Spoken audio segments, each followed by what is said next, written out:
मित्रांनो, आज आपण सर्वोच्च न्यायालयाशी संबंधित काही आयएमपी फॅक्ट्स पाहणार आहोत. आपल्याला माहित असेल भारतीय राज्यघटनेमध्ये कलम 124 ते कलम 147 अंतर्गत सुप्रीम कोर्ट किंवा सर्वोच्च न्यायालय याबाबतची संबंध विस्ताराने चर्चा जी काय ती केलेली आहे. सर्वोच्च न्यायालयाशी संबंधित अनेक महत्त्वाच्या तरतुदी कलम 124 ते कलम 147 अंतर्गत आपल्याला पाहायला मिळतात. मात्र त्यातल्या काही महत्त्वपूर्ण अशा आयएमपी फॅक्ट्सवर आज आपण प्रकाश टाकणार आहोत. सुरुवातीला मी अशा एका कन्सेप्टवर प्रकाश टाकतोय जी कन्सेप्ट आपल्याला कदाचित माहिती नसावी, पण या कन्सेप्ट विषयीचा जो काही निर्णय आहे तो सर्वोच्च न्यायालयाने नुकताच मागे काही दिवसांपूर्वी किंवा काही वर्षांपूर्वी दिलेला आहे. तर ही कन्सेप्ट आहे ती म्हणजे मास्टर ऑफ रोस्टर. आता बऱ्याचशा विद्यार्थ्यांना या ठिकाणी मास्टर ऑफ रोस्टर म्हटल्यानंतर लक्षात येत नाही किंवा नेमकं मास्टर ऑफ रोस्टरचा अर्थ काय होतो किंवा मास्टर ऑफ रोस्टर म्हणजे काय. तर त्याशी संबंधित एक प्रश्न जो काय तो सुरुवातीला आपण पाहूया आणि मग या ठिकाणी या कन्सेप्टला हात घालूया. तर प्रश्न या प्रकारचा आहे. भारताच्या सर्वोच्च न्यायालयाच्या मते भारताचे सरन्यायाधीश हे मास्टर ऑफ रोस्टर आहेत. याद्वारे सरन्यायाधीश हे डॅश न्यायाधीशांच्या बदल्यांचे आदेश काढू शकतात, न्यायालयीन कामकाजाची दस्त जपून ठेवतात, खटल्यांचे विविध खंडपीठाकडे वाटप करू शकतात आणि चौथा पर्याय आहे वरील सर्व. पुन्हा एकदा मी प्रश्न सांगतोय की भारताच्या सर्वोच्च न्यायालयाच्या मते भारताचे सरन्यायाधीश हे मास्टर ऑफ रोस्टर आहेत. याद्वारे सरन्यायाधीश हे डॅश न्यायाधीशांच्या बदल्यांचे आदेश काढू शकतात, न्यायालयीन कामकाजाची दस्त जपून ठेवतात, खटल्यांची विविध खंडपीठाकडे वाटप करू शकतात आणि चौथा पर्याय आहे वरील सर्व. तर आता या प्रश्नाच्या अनुषंगाने आपण या ठिकाणी हात घालणार आहोत ते या कन्सेप्टला. कोणती कन्सेप्ट? तर एक प्रकारे मास्टर ऑफ रोस्टर ही जी काही कन्सेप्ट आहे त्या कन्सेप्टला आपल्याला इथं हात घालायचा आहे. मग आता पहा, या ठिकाणी मास्टर ऑफ रोस्टर असा आपण ज्यावेळेस विचार करतो तेव्हा या प्रश्नाच्या अनुषंगाने याचं उत्तर काय सांगता येतं. तर मास्टर ऑफ रोस्टर हे भारताच्या सर्वोच्च न्यायालयाच्या सीजीआय किंवा सरन्यायाधीशांना संबोधलं गेलेलं आहे. आणि मग सरन्यायाधीशांना मास्टर ऑफ रोस्टर या अर्थाने नेमका कोणता अधिकार आहे ही या प्रश्नाच्या अनुषंगाने आपल्याला विचारात घ्यायचा आहे. तर भारताचे सर्वोच्च न्यायालय जेव्हा आपण विचार करतो तेव्हा भारताच्या सर्वोच्च न्यायालयामध्ये एक सरन्यायाधीश आणि इतर काही न्यायाधीश असतात. इतर न्यायाधीशांची संख्या ही निश्चित नसते, तर ती आपल्याकडे संसदेद्वारा निश्चित केली जाते. मात्र भारताचे सरन्यायाधीश जर आपण पाहिले तर या ठिकाणी या संबंध न्यायाधीशांच्या रांगेमध्ये या ठिकाणी भारताचे सरन्यायाधीश हे अधिकार पद परंपरेनुसार इतर न्यायाधीशांपेक्षा वरिष्ठ असतात. त्यामुळे या सरन्यायाधीशांना किंवा सीजीआयला मास्टर ऑफ रोस्टर असं अधिकार पद परंपरेच्या आधारावर म्हणायला काही हरकत नाही. आणि या मास्टर ऑफ रोस्टर या कन्सेप्ट खाली भारताचे सरन्यायाधीश किंवा सीजीआय हे खटल्यांचे विविध खंडपीठाकडे वाटप करण्याचा अधिकार ठेवू शकतात. मी काय म्हणतोय की मास्टर ऑफ रोस्टर या कन्सेप्ट खाली भारताचे सरन्यायाधीश हे खटल्यांचे विविध खंडपीठाकडे वाटप करण्याचा अधिकार ठेवू शकतात. याबाबतची प्रथम वाच्यता केव्हा जर झाली असेल तर ती झाली होती 6 जुलै 2018 मध्ये. 6 जुलै 2018 रोजी सर्वोच्च न्यायालयाने आपल्याच निर्णयाद्वारे म्हणजे स्वतः सर्वोच्च न्यायालयाने आपल्याच निर्णयाद्वारे असं स्पष्ट केलं होतं की सरन्यायाधीश हे मास्टर ऑफ रोस्टर आहेत. काय? भारताचे सीजीआय हे मास्टर ऑफ रोस्टर आहेत आणि त्यामुळे त्यांना खटल्यांचे विविध खंडपीठाकडे वाटप करण्याचा विशेष अधिकार आहे, प्रिव्हिलेज आहे. कोणत्या अर्थाने? तर मास्टर ऑफ रोस्टर या अर्थाने या भारताच्या सरन्यायाधीशांना विविध खटल्यांचं विविध खंडपीठाकडे वाटप करण्याचा विशेष अधिकार आहे. हा निर्णय का द्यावा लागला? तर याबाबतची याचिका पूर्व कायदा मंत्री असणाऱ्या शांतीभूषण यांच्या माध्यमातून सर्वोच्च न्यायालयात दाखल केली होती आणि या शांतीभूषण यांच्या याचिकेची सुनावणी करताना तत्कालीन जे काही सर्वोच्च न्यायालयाचे न्यायाधीश आहेत AK सिकरी, न्यायाधीश अशोक भूषण यांच्या खंडपीठाने या मास्टर ऑफ रोस्टर संबंधीच्या कन्सेप्टचा निर्णय दिलेला होता. तर या अनुषंगाने ही काय जी मास्टर ऑफ रोस्टर ही कन्सेप्ट आहे ती आपल्याला स्पष्ट करता येऊ शकेल. तर मित्रांनो, या सर्वोच्च न्यायालयाच्या आयएमपी फॅक्ट्स मध्ये पहिली कन्सेप्ट आपण या ठिकाणी पाहिली आहे ती म्हणजे मास्टर ऑफ रोस्टर. मित्रांनो, सर्वोच्च न्यायालयाशी संबंधित दुसरे आयएमपी फॅक्ट्स आहे ती म्हणजे प्रेसिडेन्शियल रेफरन्स. आता प्रथमदर्शनी हा शब्द ऐकल्यानंतर आपल्याला वाटणं साहजिक आहे किंवा नेमकं ही कन्सेप्ट काय आहे. पण भारतीय राज्यघटनेच्या कलम 143 खाली जी तरतूद या ठिकाणी भारतीय राज्यघटनेमध्ये स्पष्ट केलेली आहे त्याचा विचार करता प्रेसिडेन्शियल रेफरन्सचा संबंध हा कलम 143 शी जोडायला काही हरकत नाही. पुन्हा एकदा आपण या प्रेसिडेन्शियल रेफरन्स या कन्सेप्टला प्रश्नाच्या माध्यमातून समजून घेण्याचा प्रयत्न करूया. प्रश्न या प्रकारचा आहे.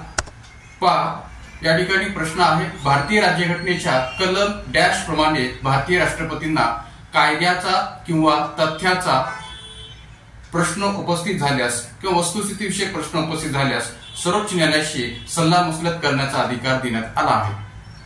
पुन्हा एकदा प्रश्न मी सांगतोय की भारतीय घटनेच्या कलम डॅश प्रमाणे भारतीय राष्ट्रपतींना कायद्याचा किंवा तथ्याचा वस्तुस्थितीविषयक प्रश्न उपस्थित झाल्यास सर्वोच्च न्यायालयाशी सल्लामसलत करण्याचा अधिकार देण्यात आला आहे. पर्याय आहेत पर्याय क्रमांक 1 कलम 145, पर्याय क्रमांक 2 कलम 148, पर्याय क्रमांक 3 कलम 147 आणि पर्याय क्रमांक 4 आहे कलम 143. जसं मी मागाशी म्हटलं की कलम 143 शी या प्रेसिडेन्शियल रेफरन्सचा संबंध आपल्याला जोडता येतो. तर तो कशा पद्धतीने, तर ऑब्व्हियसली आपल्याकडे राष्ट्रपतींना सर्वोच्च न्यायालयाच्या न्यायाधीशांशी सल्लामसलत करण्याचा अधिकार प्रदान करण्यात आलेला आहे आणि कायदा किंवा वस्तुस्थितीविषयक तथ्यविषयक प्रश्न उपस्थित झाल्यास अशा प्रकारचा सल्ला राष्ट्रपती सर्वोच्च न्यायालयाच्या न्यायाधीशांकडे मागू शकतात. तर अशा याच प्रोसिजरला या ठिकाणी आपल्याकडे प्रेसिडेन्शियल रेफरन्स असं म्हटलं जातं. आणि म्हणून याची थोडक्यात माहिती घेत असताना आपण या पद्धतीने विचार करूया की कलम 143 नुसार सर्वोच्च न्यायालयाचा विचार अथवा सल्ला घेण्याचा राष्ट्रपतींचा अधिकार जो स्पष्ट केलेला आहे, ज्याद्वारे राष्ट्रपतीला सर्वोच्च न्यायालयाचे न्यायाधीश विविध कायदेविषयक आणि वस्तुस्थिती प्रश्नांवर सल्ला देत असतात. आणि मग या सल्ला देण्याच्या अधिकारालाच आपल्याकडे काय म्हटलं गेलेलं आहे, तर प्रेसिडेन्शियल रेफरन्स. तर बहुतांश विद्यार्थ्यांना कलम 143 मधली तरतूद माहिती असते किंवा राष्ट्रपती सर्वोच्च न्यायालयाच्या न्यायाधीशांचा या बाबतीत सल्ला घेऊ शकतात हे देखील माहिती असतं, पण त्याला एका दुसऱ्या नावाने सुद्धा ओळखलं जातं आणि ते नाव म्हणजे प्रेसिडेन्शियल रेफरन्स हे माहिती नसतं. तर त्यामुळे कलम 143 मध्ये जी तरतूद आहे ती प्रेसिडेन्शियल रेफरन्स याही नावाने संबोधली जाते किंवा विचारात घेतली जाते हे देखील आपल्याला माहिती असणं आवश्यक आहे. मित्रांनो, पुढे जाण्याच्या आधी आपण छोटासा ब्रेक घेऊया आणि ब्रेकच्या माध्यमातून आपल्या Indian polity by V K Shinde या ऍपच्या द्वारे ज्या काही विभिन्न बॅचेस आपल्या ऍपवर सध्या सुरू आहेत त्याच्याविषयी थोडक्यात माहिती घेऊया. तर आपल्या ऍपच्या माध्यमातून संयुक्त गट ब गट क राज्यसेवा पूर्व परीक्षा बॅच सध्या या ठिकाणी सुरू आहे. गट ब गट क पूर्व परीक्षा आणि राज्यसेवा पूर्व परीक्षा दोन्ही प्रकारच्या बॅचेस आपल्या सध्या ऍपवर सुरू आहेत. एवढंच नव्हे तर संयुक्त गट ब गट क मुख्य परीक्षा आणि राज्यसेवा मुख्य परीक्षा बॅचेस सुद्धा आपल्या ऍपवर सध्या सुरू आहेत. पंचायत राज आणि नागरी सुशासन स्पेशल बॅच सुद्धा आपल्या बॅचवर अवेलेबल आहे. डिपार्टमेंटल PSI पूर्व परीक्षा बॅच सुद्धा आपल्या सध्या ऍपवर अवेलेबल आहे. शिवाय वन डे रिव्हिजन बॅचेस सुद्धा आपल्या ऍपच्या माध्यमातून सध्या सुरू आहेत. मग ते गट ब गट क पूर्व परीक्षा या अर्थाने असणारी वन डे रिव्हिजन बॅच असो किंवा राज्यसेवा पूर्व परीक्षा या अर्थाने असणारी वन डे रिव्हिजन बॅच असो, ती पण आपल्या ऍपवर अवेलेबल आहे. शिवाय घटनादुरुस्ती आणि कलमे स्पेशल बॅच सुद्धा आपल्या ऍपवर सध्या सुरू आहे. तर अशा या संबंध बॅचेस विषयीची कोणत्याही प्रकारची एन्क्वायरी जर करायची असेल तर आपण या स्क्रीनवर दिलेल्या कॉन्टॅक्ट नंबरवर कॉन्टॅक्ट करून या बॅचेस संबंधीची कोणतीही चौकशी करू शकता. किंबहुना या प्रकारच्या बॅचेसला प्राप्त करण्यासाठी आपल्याला आपलं जे ऍप आहे ते गुगल प्ले स्टोअर जाऊन डाउनलोड करून घ्यावं लागेल आणि या सर्व प्रकारच्या बॅचेसची आपल्याला त्यातून प्राप्ती करता येऊ शकेल. मित्रांनो, सर्वोच्च न्यायालयाशी संबंधित आणखीन एक महत्वपूर्ण IMP फॅक्ट्स पाहत असताना आपण आणखीन एका महत्वपूर्ण अशा टॉपिकवर प्रकाश टाकणार आहोत आणि तो टॉपिक म्हणजे भारतीय राज्यघटनेतले कलम 136.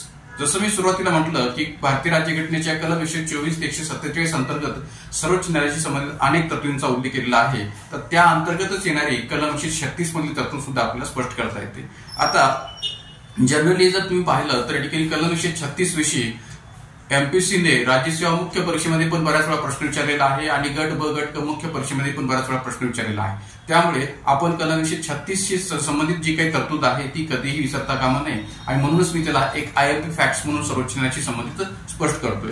तर हे कलम 136 नेमकं काय आहे याचाही आपला जो आढावा आहे तो दोन प्रश्नांच्या माध्यमातून घ्यायचा आहे आणि एक प्रकारे कलम 136 मधल्या संबंध कन्सेप्टवर आपण प्रकाश टाकणार आहोत.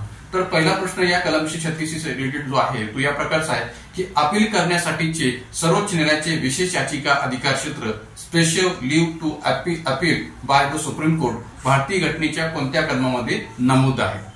कलम 137, कलम 136, कलम 129 आणि कलम 131. तर ऑब्व्हियसली या प्रश्नाचं उत्तर आपल्याला सांगता येईल कलम 136 पर्याय क्रमांक 2. का?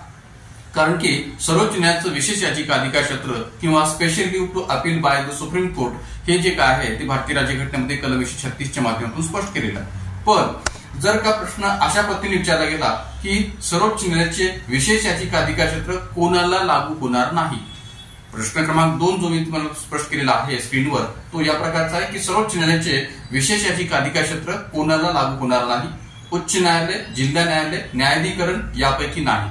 तर पहिला प्रश्न जो होता त्यातून आपल्याला कलम 136 खाली विशेष याचिका अधिकार क्षेत्राचा उल्लेख केलेला आहे हे माहिती असेल, पण या विशेष याचिका अधिकार क्षेत्राचा संबंध कोणत्या न्यायालयाशी नाहीये किंवा हे विशेष याचिका अधिकार क्षेत्र कोणाला लागू होत नाही हे देखील आपल्याला माहिती असणं गरजेचं आहे। आणि म्हणून या ठिकाणी याबाबतचा उत्तर विचार घेत असताना आपल्याला ही कन्सेप्ट किंवा हे विशेष याचिका अधिकार क्षेत्र नेमकं काय आहे हे पूर्ण अर्थाने माहिती असणं गरजेचं आहे। तर त्याकरता आपल्याला विशेष याचिका अधिकार क्षेत्र कलम 136च्या दृष्टीने नेमकं काय आहे हे विस्ताराने पाहणं गरजेचं आहे। तर या ठिकाणी या प्रश्नाचं उत्तर आपल्याला काय सांगता येईल, तर यापैकी नाही की सर्वोच्च न्यायालयाचे विशेष याचिका अधिकार क्षेत्र कोणाला लागू होणार नाही, तर उच्च न्यायालय, जिल्हा न्यायालय, न्यायाधिकरण आणि यापैकी नाही। तर इथं उत्तर आपल्याला सांगता येईल पर्याय क्रमांक 4 यापैकी नाही। पण या ठिकाणी यापैकी नाही हे याचं उत्तर का आहे हे पाहण्यासाठी आपल्याला विभिन्न प्रकारच्या प्रश्नांवर प्रकाश टाकणं गरजेचं आहे।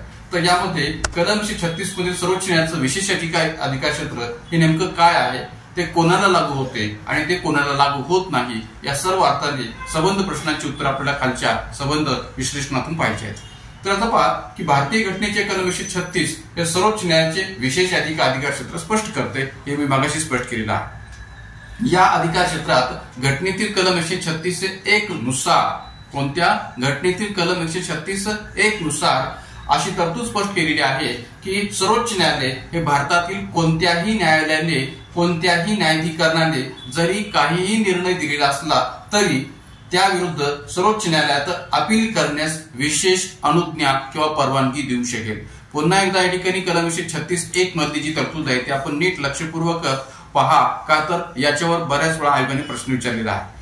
पहा की सर्वोच्च न्यायालय हे भारतातील कोणत्याही न्यायालयाने किंवा कोणत्याही न्यायाधिकरणाने जरी काही निर्णय दिलेला असला तरी त्याविरुद्ध सर्वोच्च न्यायालयात अपील करण्यास विशेष अनुज्ञा किंवा परवानगी देऊ शकेल।